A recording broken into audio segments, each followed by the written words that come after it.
What is going on, everyone? Welcome into the Bettor Sports Betting Show on a football Friday ahead of NFL wildcard weekend.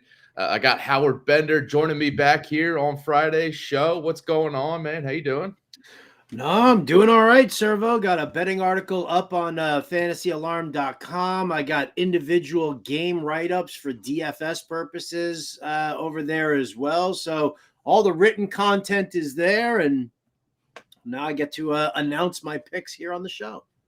Yeah, I definitely read through all of your game breakdowns for the DFS side, but for also, you gave out some little game predictions for each of the wild card games too. So wanted to check to see where you were at, how you were going to maybe be on the same page or differ coming into this show, going game bets or props for this game for these games. So yeah, if you have any of your own bets.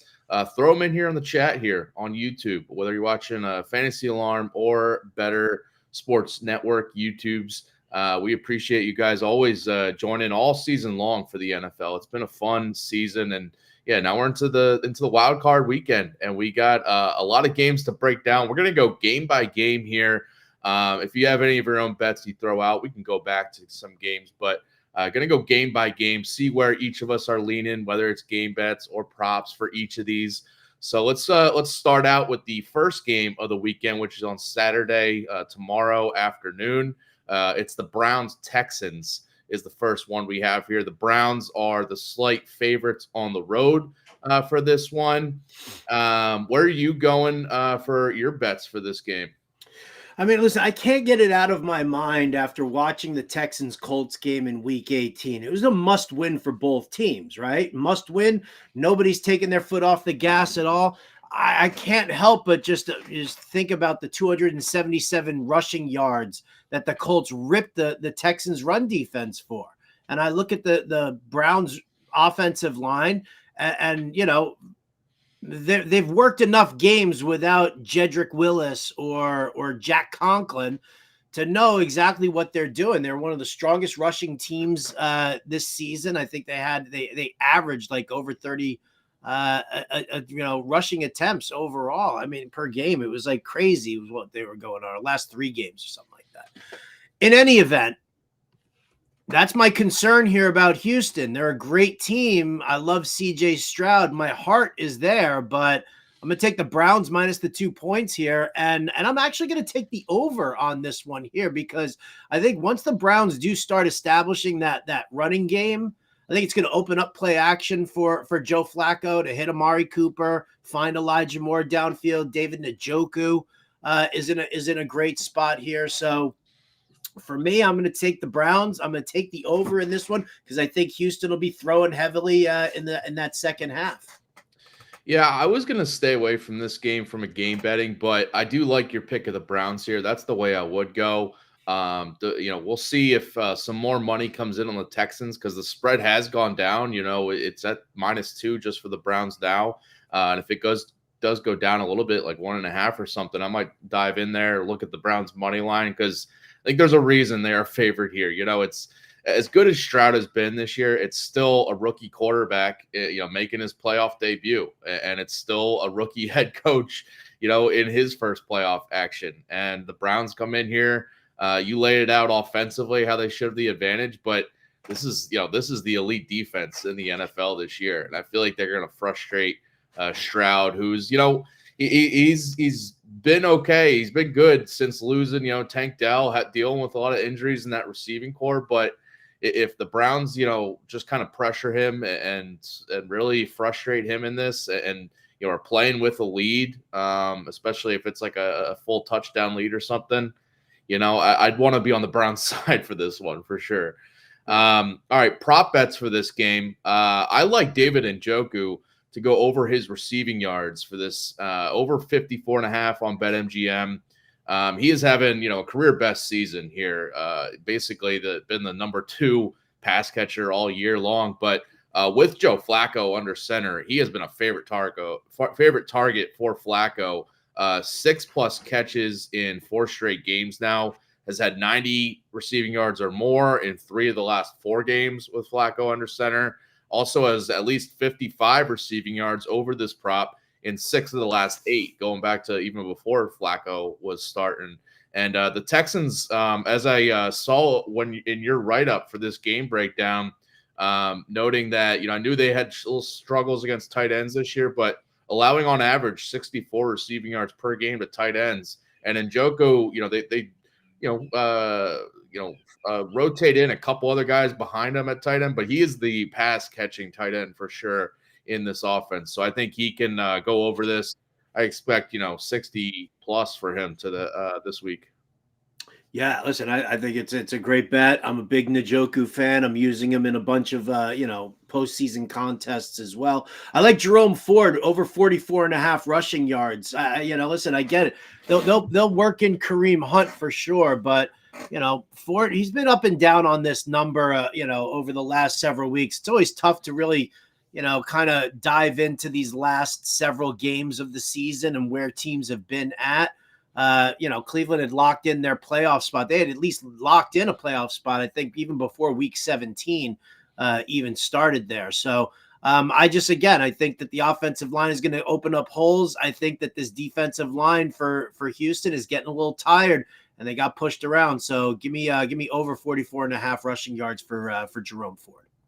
Yeah, I like this one. I looked at him and Kareem Hunt's props, but I think Ford is the guy that's, between the tackles and stuff. Hunt's been getting, if you look at Kareem Hunt's anytime touchdown odds, because he's been the guy around the goal line at times. But yeah, with we know Flacco's not running the ball, right? This is no Deshaun Watson under center. So this is a lot of Ford and Hunt in that backfield.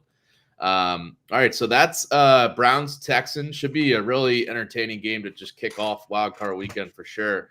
The Saturday night game is Chiefs Dolphins, and I think we're on different sides of this one, but just to if people aren't aware, I'm sure you are if you're glued into the NFL world right now, but the weather is going to be a huge deal here because we are looking at sub-zero degree weather here with the wind chill. It's going to be like minus 20, minus 30. Going to be a very cold weather game for playoffs here in Kansas City at home for KC. The Chiefs are 4.5-point favorites here. Again, I think we're on different sides here. I'll let you lay out your case though for where you're going. Well, I mean, yeah, the weather is the weather, and we've seen it before, and and people are telling me, oh, well, Miami doesn't win in cold weather. You know what? I don't want to hear it. Show me Miami cold weather games that it's win or go home, and Mike McDaniel is leading the charge.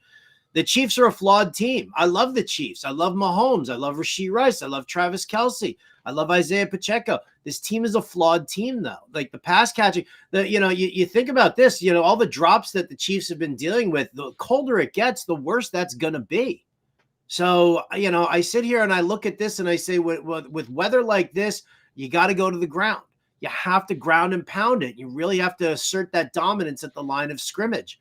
And you give me Devon Achane plus Raheem Mostert, splash in a little Jeff Wilson. That's 3 running backs that you can just sit there and pound and pound and pound against the Chiefs. And I think that is, something that we're probably going to see significantly. Both sides are going to try to establish the run, but you give me the team with 3 established running backs who are all involved in the game plan.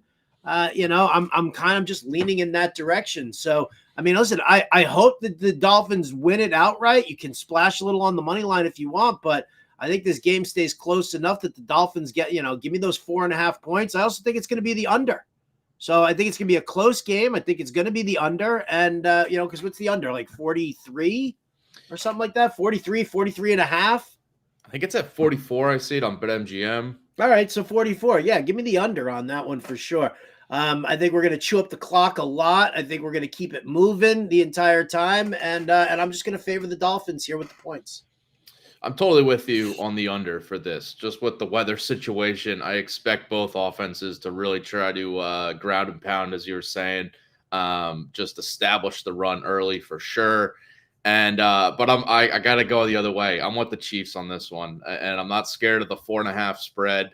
Obviously could be like a field goal win or something, but I just look at much has been made of this Dolphins Miami playing in cold weather games. Here's just a couple quick stats if people are haven't seen this. Oh yeah. Feed my fire here, because when the public is all over some weather statistics like this, it's got to hit, right?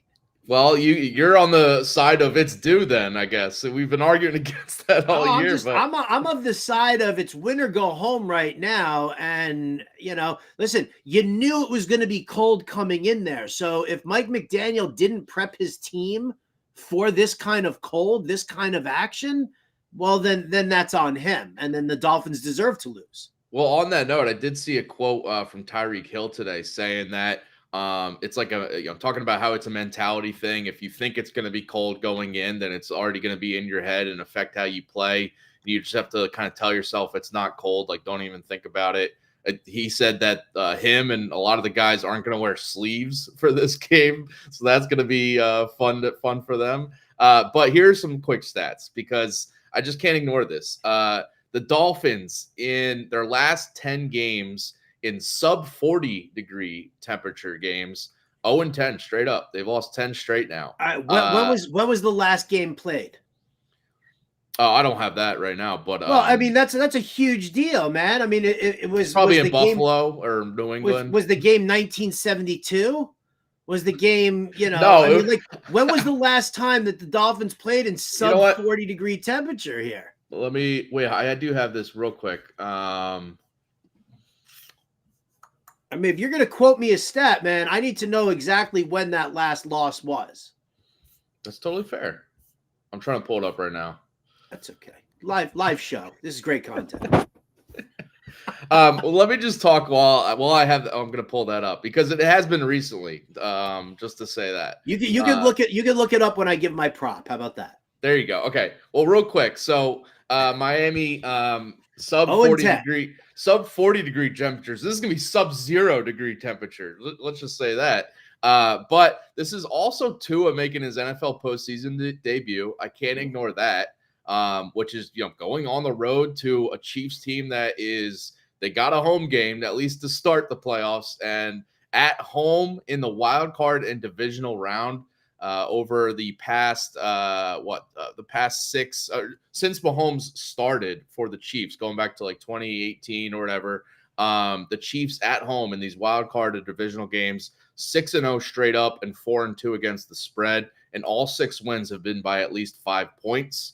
Looking back at that, it was some of them are closer wins, some of them are just comfortable Chiefs wins, but I just think that the Chiefs being at home, I know they've had the issues on offense with the drop passes, but I feel like they're going to really establish the run with Pacheco, and he is going to shred this Dolphins defense that is now has lost a ton of guys. If people aren't aware of this, last week against the Bills, they'd suffered multiple injuries, and now this week they placed Andrew Van Ginkel, Cameron Good, Jerome Baker all on the IR. Two of the best linebackers, one of their best edge guys. They recently lost Jalen Phillips and Bradley Chubb to season-ending injuries. That's on the edge. They're down Xavier Howard at the corner spot. Safeties, their 2 starting safeties, Holland and Elliott, are game-time decisions for this. All those injuries on the defensive side, I also just cannot ignore this. And the other side of it is that the Dolphins, Waddle and Mostert are probably going to play, but they've been banged up, and we'll see how limited or not they are. But I do think like Steve Spagnuolo and this Chiefs defense is going to really game plan to try to shut down, limit Tyreek Hill. They know what he can do, and I feel like if they try to do that, and then obviously the run game is a concern for the Dolphins, trying to establish that. But it's the Dolphins team that while Tua has been there, they've consistently not performed against, winning teams, playoff teams.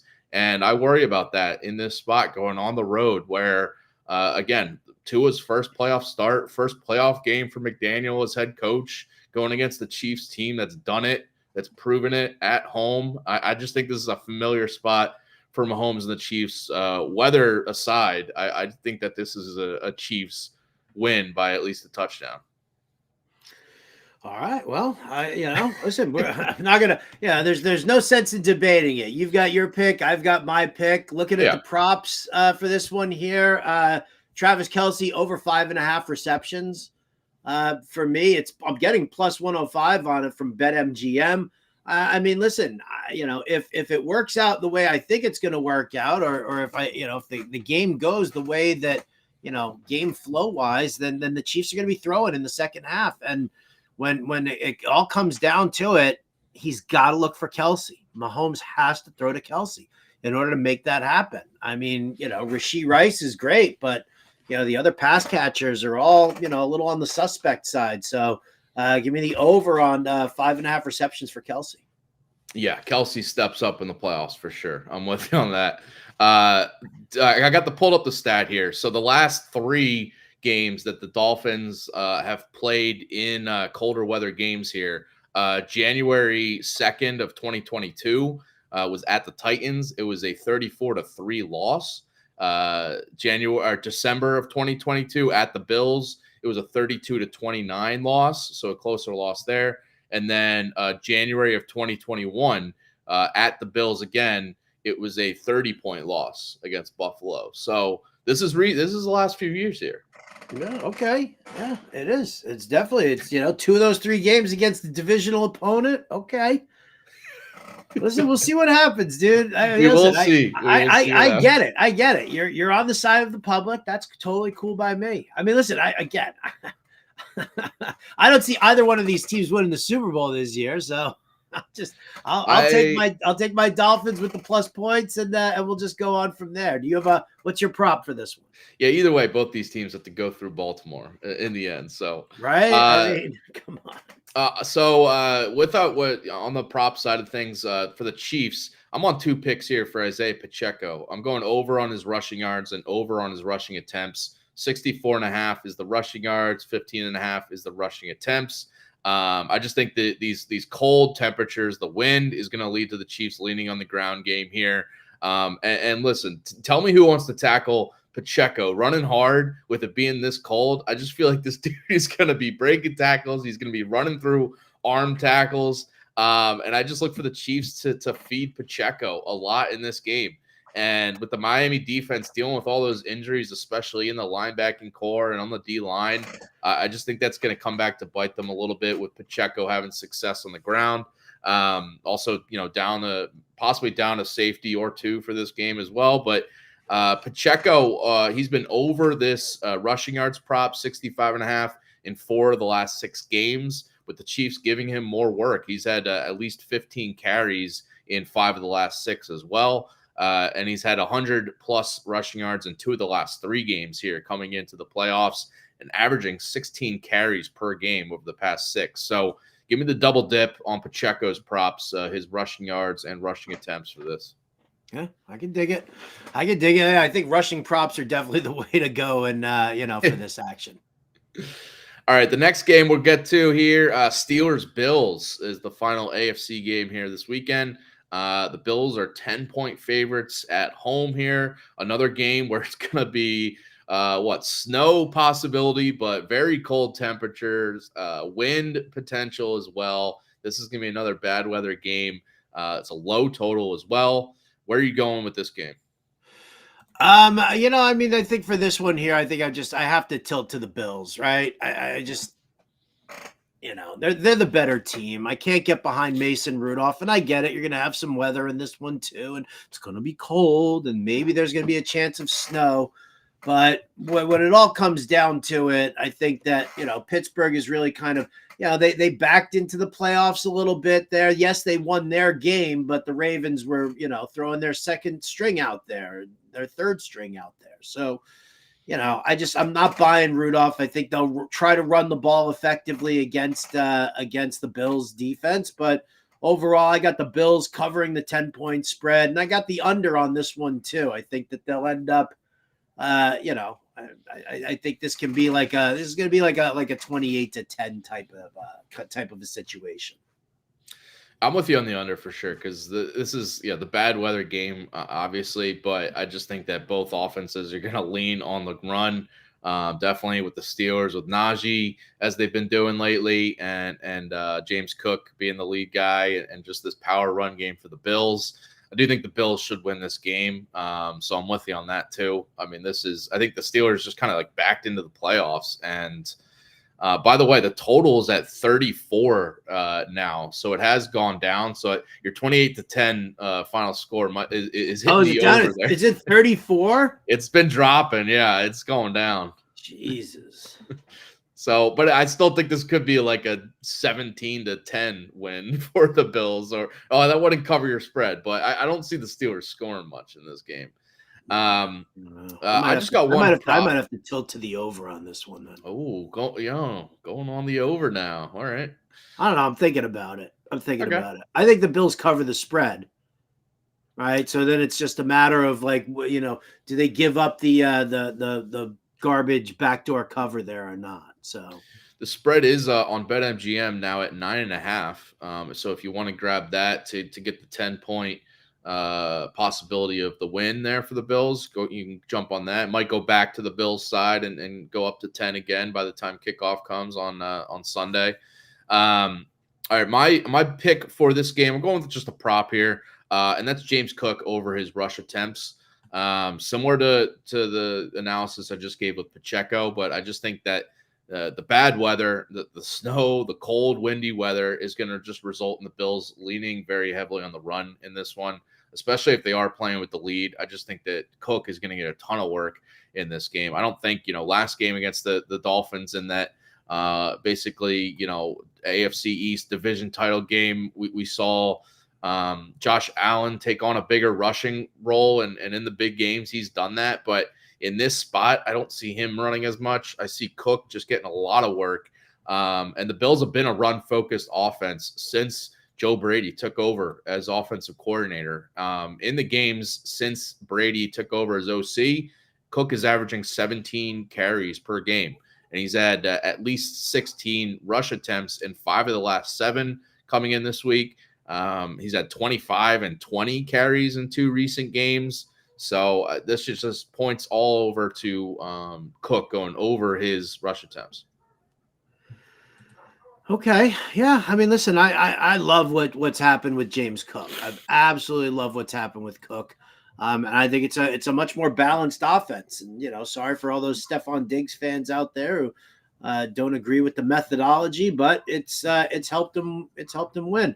My prop is going to be a simple one here. It's going to be the low hanging fruit at -110. Josh Allen throws a pick.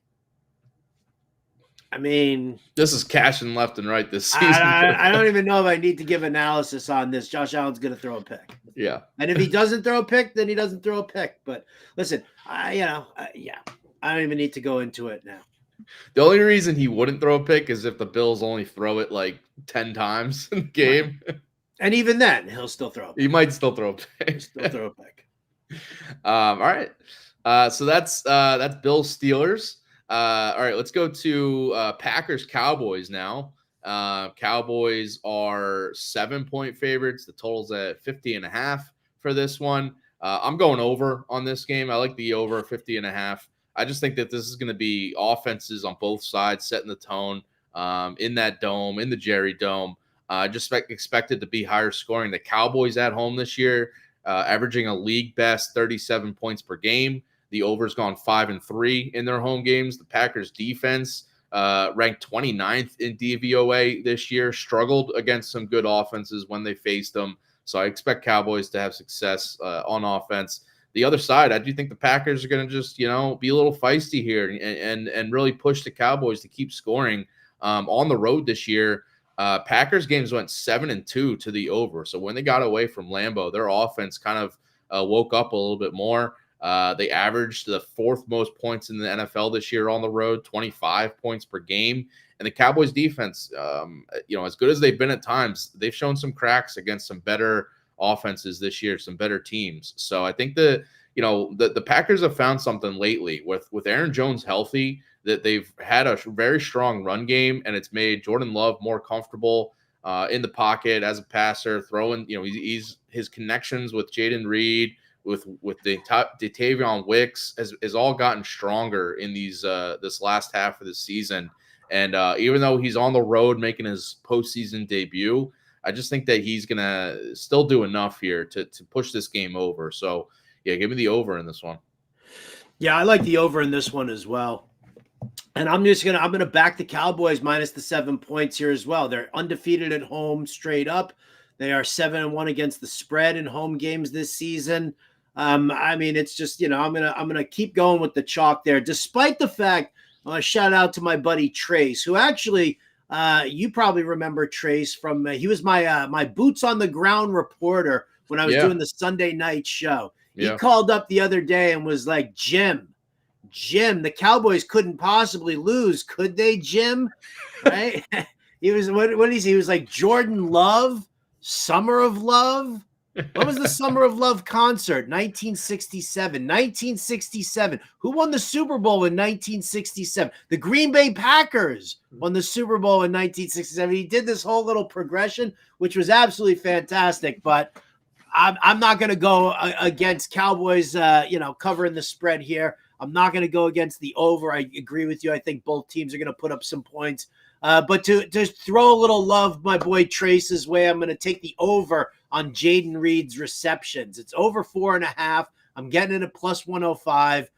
Jaden Reed takes about 75 to 80% of his snaps out of the slot. That is the weakest cover area for the Dallas Cowboys.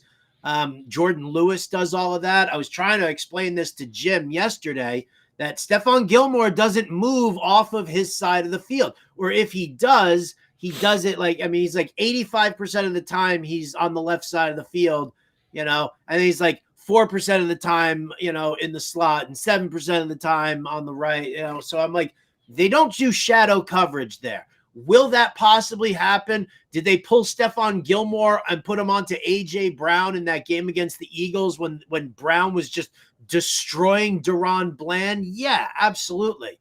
But anybody can destroy Deron Bland if they've got some speed and they've got some, physicality to them. So, listen, I don't think that you're going to put Stephon Gilmore on Jaden Reed in the slot and blow up Dan Quinn's entire defensive plan. So I think Reed's going to get the work, and I'll take the over 4.5 receptions in a game where I do expect Jordan Love to throw.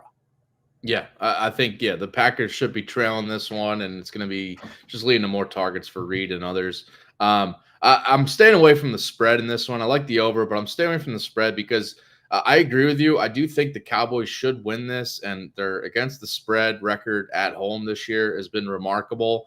But I also just look at these trends, and I got to throw these out for anybody watching that wants to maybe back the Packers, because since 1997, the Cowboys are 3-12-1 against the spread in the playoffs. This is now become a common occurrence that they just kind of underperform in the playoffs. And since Dak Prescott has been there, they're 1-5 against the spread in the playoffs in his career. So the spread may be a little bit big, but Packers should win this game. So just keep that in the back of your mind. All right, how about the Rams going on the road to take on the Lions? Huge game here. Stafford versus Goff, both playing their former teams, both playing the teams that traded them away in that deal a bunch of years ago. But Rams are underdogs here, 3-point underdogs. I'm going with the Rams in this game, plus the 3.5. I do, it moved to 3, but I do suggest getting that hook just to have a little safety, because I do think it could be a Lions field goal win, because they have a tendency to pull these games out by, a field goal win at least. But I do think the Rams are very live to win this game outright. The Rams have been just a better team over this second half of the season than the Lions, in my opinion. They're a team that's just trending up right now, the hot team going into the playoffs. They have the number 2 offense in DVOA over the second half of the season, averaging 31 points per game over their last 6 games. And this offense, I think, is going to go in here against kind of just a shaky Detroit defense that's let some good offenses put up plenty of points against them and just force their games to go over usually. But I think Stafford back in Detroit here, just a little, some added motivation. I just expect him to play well with how good this Rams offense is clicking on the offensive side. And the Lions are a team that we'll see if Sam Laporta plays or not. I don't think he's going to play, but if he does, he's definitely going to be limited, in my opinion. And I just think this Lions offense is going to just be. I think they could go through some struggles in this game without him because it's going to let the Rams really. I think they've been a top 10 run defense over the final stretch of the regular season, and I think that if they can limit Montgomery and limit Gibbs on the ground, just going to put more pressure on Jared Goff. I think they're going to kind of bracket coverage Amon-Ra St. Brown, force other guys to beat them. So I just think the Rams have an advantage going into this game on both sides of the ball. So yeah, give me the Rams plus the 3.5 here. Yeah, I'm on the Rams also. I have them +3. It doesn't matter to me about the half point or not. I do think the Rams win this one outright. You're talking about Sean McVay versus Dan Campbell. I get it. What the Lions have done has been absolutely spectacular. I'm not going to detract anything away from what they've done this season. And Dan Campbell's a good motivator, but he's also made some ridiculously idiotic bonehead moves because he's too stubborn. And, he thinks that he, by doing it the other way is going to be the reason that it's going to work. And I think it's ridiculous. It's ridiculous that he played his starters as long as he played them in week 18. He now lost Sam Laporta. He could be losing Sam Laporta. I agree with you. He could end up being limited. And the problem with that is that you're taking away a receiving target. You're taking away, what you're doing is like by taking away Sam Laporta, who gets utilized much more than just red zone looks. Brock Wright, Mitchell, whatever. These guys are red zone targets. These guys are end zone, big wide body tight ends. If you want to throw it into the end zone, fine. Laporta's a yards after the catch guy. Laporta's a legit player. And so by taking him out of there, you're either putting more onto Josh Reynolds or a banged up Jameson Williams, or you're taking Jahmyr Gibbs a little bit out of the backfield and probably utilizing him more as a pass catcher because you don't have any weapons out there. Amon-Ra St. Brown can't do it by himself. So I think the Lions are going to try to run as hard as they can, right? That's why I've got David Montgomery over 13.5 rushing attempts as my prop, because I think that's what they need to do. If they're going to want to win, that's what they need to do. Whether or not they're going to be successful is irrelevant to that. So Montgomery will get the work. But yeah, you're taking away a major weapon here right now. So I like the Rams. I kind of like the over in this one. I'm waffling a little bit again on this one too, just because, 51.5, it's a lot. Both defenses really need to struggle in order to really hit this. So maybe we'll see. 28-26 pushes it on the over as well. So I got the Rams getting and I'll sprinkle a little on that money line too. It's like a +1. I think it was like +160, 170 last I saw. +140 now on BetMGM. +140. All right. So I would sprinkle a little on the Rams money line there, but you can definitely take them with the points. Yeah, we're both on the Rams. I love that. I'm with you. Not me. Well, the public is too, so we're done. I was surprised to see you officially cooked. I was so surprised to see you on the Rams since you've been fading the public on some of your picks so far. I know, but I just hate what Dan Campbell's done. He's just such a douche sometimes. Now we're getting personal. Wow. Okay. No. Like his coaching style. He comes off as a douche. He really does. Like thinking that. Bottom line. All right. Laporta did not need to play at all. First and foremost, you had a 4% chance of making the number 2 seed. You needed Dallas and Philly to both lose their week 18 games. And both teams were playing tomato can opponents. They got one of those results. They got one of them, right? Yeah, but you weren't getting both. You definitely weren't getting both. So you needed both of them. All right. You could have done it. You could have won the game in Dallas, or at least given yourself a better shot at it after the penalty. You don't need to go for 2 after you just took a 5-yard penalty. That was stupid. Bad. That was dumb. That was like, what were you thinking? You legit could have ended up with the number 2 seed if you had just gone to overtime and won the game there. You don't know. They had the momentum. If they went to overtime, they would have had the momentum on their side. Schmuck. He's such a schmuck. That frustrated me too, because it was like, all right, he's just trying to prove a point by trying to go for 2 here because they just got it, but it was on a penalty. Like it was stupid. It was just stupid.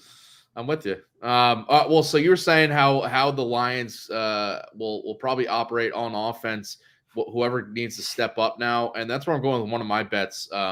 With Laporta probably out, it looks like he's going to give it a go, but I don't think he's going to play much, or his snaps might just be limited down near the red zone or whatever. But Josh Reynolds over 30.5 receiving yards, where I'm going.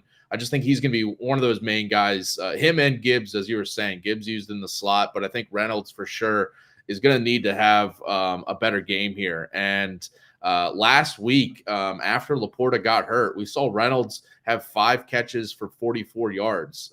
He just started seeing more targets, more usage after Laporta went down. He went through a midseason slump. Like there's a reason this line is low, because he has not gone over it a lot lately, but he does have 40 plus receiving yards in 3 of his last 5 games. So I look at that. And then the other huge stat here that I just went back and looked at Rams games, this Rams defense against number 2 receivers, opposing number 2 receivers against the Rams. 11 straight games, they've had at least 34 receiving yards, and they're averaging 49 receiving yards per game, number 2 receivers against the Rams. So this is a spot where I think Reynolds could step up, especially because I think the Lions defense, or the Rams defense, is really going to focus in on just, trying to shut down or limit Amon-Ra St. Brown. They're not going to let him beat him and have this huge game. I think they're going to force guys like Reynolds and Gibbs, these secondary pass catchers, to beat them. So, that's where I'm going. I can dig it. You didn't even cite the revenge game narrative here for Josh Reynolds. That is true. Goff and Reynolds together again for the very first time. All right, we got one more game to cover, baby. We got one more. I know this is not one that you want to deal with, so I'll just start it off right now, rip the Band-Aid off. Eagles at Buccaneers. I'm taking the Bucs plus the points. I'm taking the under on this one. Now we're getting reports. We don't know about the severity of the injury to Jalen Hurts. A.J. Brown's knee is still barking at him. Darius Slay, still questionable for this one here. I mean, listen, I don't love either pass defense. The Bucs pass defense has been atrocious as well. But if A.J. Brown is limited, then you're only really worried about Devonta Smith, maybe Dallas Goedert. I think I probably should have looked at some Dallas Goedert props, because that's probably going to be Hurts' bread and butter in this game. But I'll say Rachaad White over 16.5 rushing attempts, because I think that the best game plan for Todd Bowles and the Buccaneers is to just, run it. The Eagles have been giving up rushing yards in the last several games of the season. They've kind of worn down a little bit. There's, we're just kind of that tailspin that they're in. This is a tough tailspin to come out of, right? 1-6 or 1-5 in their last 6 games. And that one win was week 16 against the Giants. I mean, it's just not it's not fixing to look pretty good for the Eagles here. So, I mean, listen, they can win the game, Servo, but the Bucs are going to cover this spread.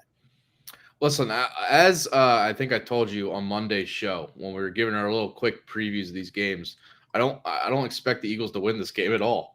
I really don't. So I have no high expectations for this. And you, Howard, you've actually flipped on this, because I remember you telling me, don't worry, they're gonna bounce back. Don't worry about this. Well, Monday. I haven't seen the Eagles do anything this entire week. I've been watching practice reports. Yeah. I've been listening to interviews and updates and everything like that.